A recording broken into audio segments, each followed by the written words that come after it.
First one, got him right there on the swim jig.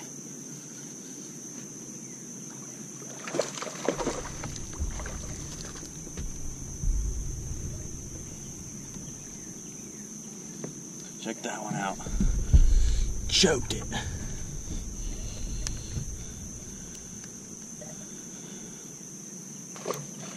What's up guys, Josh Morse here from FLoBros Bassin, and today we're going to talk all about the swim jig. Let's get right into it. Alright, so first, let's talk about what makes a swim jig compared to other jigs. So, if you see right here, well, one, it's got eyes. No other jigs are going to have eyes. But it's also got a narrower head. It'll come through brush easier, swim through the water easier. A little bit thinner weed guard. I actually like to trim mine. Just makes it swim better. And of course, always throw a trailer on it. Don't need to match the color. I don't think it really matters. So, let's talk about the tackle first before we get into actually fishing the swim jig. So I'm throwing this on a 7/6 medium heavy rod right now. I like that because you can cast it well and you can work it well also. I throw it on 14 to 17 pound fluorocarbon. 17 if you're working heavier cover, but for most cases 14 pound is going to be plenty. And then on top of that, I throw it on a pretty standard 6.5 to 1 reel. Just helps it swim through the water at a good pace and catches up to the fish just fine.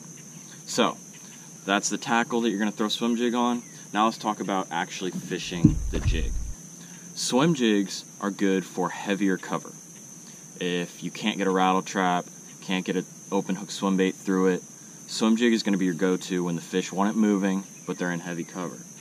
So, components of a jig are, obviously, you want to find a jig with a good size hook. Small hooks, not going to be good. You want a pretty good weed guard, but I actually trimmed about half of this weed guard off because too much of a weed guard is going to hinder your hook sets. So I trimmed it off to about half. You just want to leave enough to do its job. So swim jigs are great through grass, through pads, through weeds, and even around docks. You can knock the wood with its head, create some action that the fish don't like, and you'll get some reaction bites, but you'll also just get some aggression bites on a thing like this because it's not loud, but its appearance is enough to attract strikes, as you just saw. When fishing the swim jig, there's a very specific technique that's really going to attract the bites.